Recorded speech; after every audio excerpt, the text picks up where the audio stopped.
Programang ito ay rated SPG. Striktong patnubay at gabay ng magulang ang kailangan. Maaaring may masiselang tema, lengguwahe, karahasan, sexual, horror o droga na hindi angkop sa mga bata.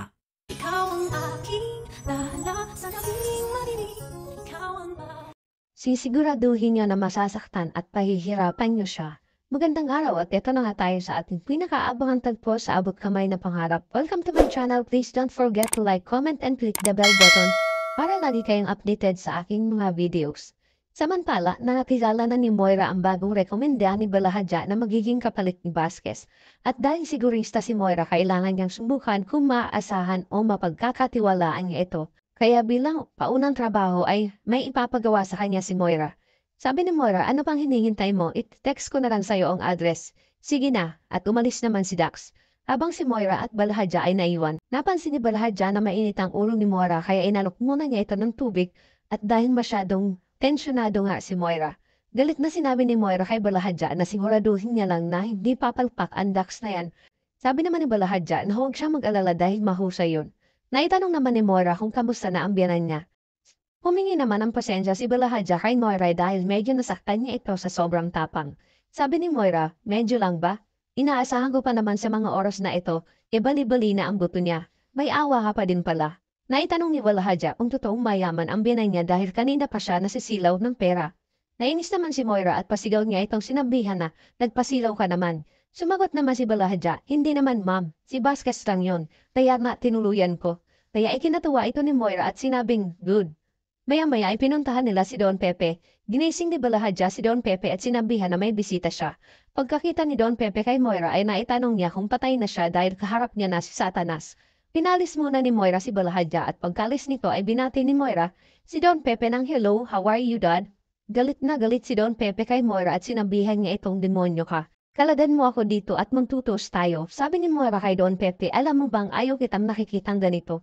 Pamilya tayo, ayaw ko na nasasaktan ka. Hindi naniniwala si Don Pepe dahil alam niya na maitim ang budhi niya. Ikinagalit naman ito ni Moira. Samantala sa Apex naman ay sinamahan ni Doc Joan si Annalyn para hanapin nila si Zoe at pinasuot niya si Annalyn ng gabgown ng para sa mga pasyente para hindi ito makilala. Naabutan nila ito na may kausap na matandang pasyente. Habang kinakausap ni Zoe ang matanda ay nakatago naman si Annalyn sa kurtina at nakikinig sa pinag-uusapan nila. Habang si Zoe ay kausap ng matanda tungkol sa lolo na dapat nila itong mahalin dahil maiksi na lang ang oras nila sa mundo. Ikinagilty naman ni Zoe ang mga sinabi nito sa kanya dahil hindi niya na ito nakayanan ay umalis ito bigla dahilan para maiwan niya ang kanyang telepono sa information counter. Habang si Annalyn naman ay pumunta kay Doc Joan at tinanong siya nito kung may nalaman siya. Sabi ni Annalyn wala nga pero bakit naapektuhan si Zoe sa mga sinabi sa kanya ng matanda? Sabi ni Doc Joan, baka lang nag-worry din siya para sa lolo ninyo. Nang biglang nakita ni Doc Joan ang telepono ni Zoe at ibinigay niya ito kay Annalyn at pilit niya itong pinapauwi. Nag-alala naman si Annalyn at baka hanapin ni Zoe. Sabi ni Doc Joan, di maghanap siya, hindi naman niya alam na nandito ka. Malay niya ba kung may kumuha na ng iba niyan? Ang importante ay makakuha ka ng ebidensya. Sige na, dalhin mo na yan. Nag-aalala naman si Annalyn sa gustong mangyari ni Doc Joan. Habang sa East Ridge naman ay nag-aalala si Carlos kay Zoe dahil sa sinabi sa kanya ni Lynette.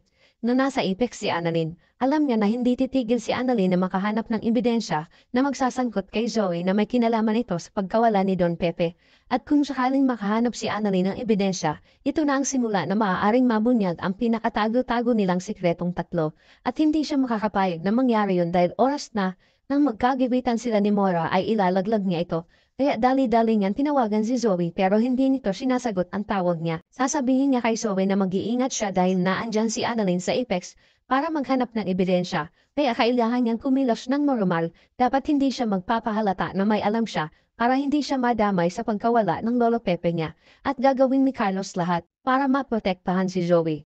Nang dahil sa hindi niya makontak ni Carlos si Zoe ay tinawagan niya ang kaibigan ni Zoe sa Apex.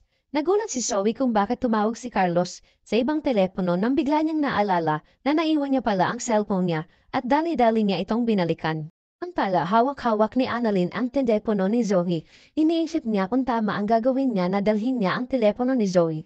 At maya-maya nga ay bigla itong nag-ring at nakita ni Annalyn na tumatawag si Carlos kay Zoe. Ipinagtataka naman ni Annalyn, sabi ni Doc Joan, sagutin mo.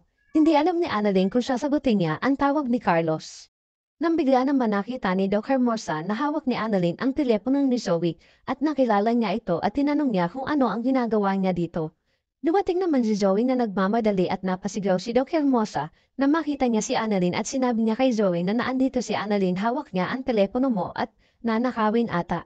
Tumakbo naman si Annalyn kaya hinabol siya ni Zoe habang nagkakagulo naman ang tatlo.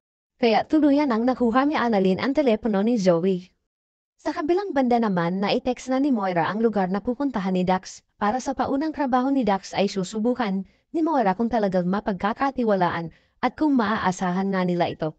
Inutusan ni Moira si Dax na pasukin ang bahay ni Lynette at sinabi ni Moira na ganito ang gagawin mo basta siguraduhin mo na mahihirapan at masasaktan niya si Lynette at higit sa lahat, huwag silang tatanga-tanga, dapat magawa nila ng maayos ang inuutos nila sa kanya. Palalabasin niya ito na akyat bahay. At sinunod naman ito ni Dax.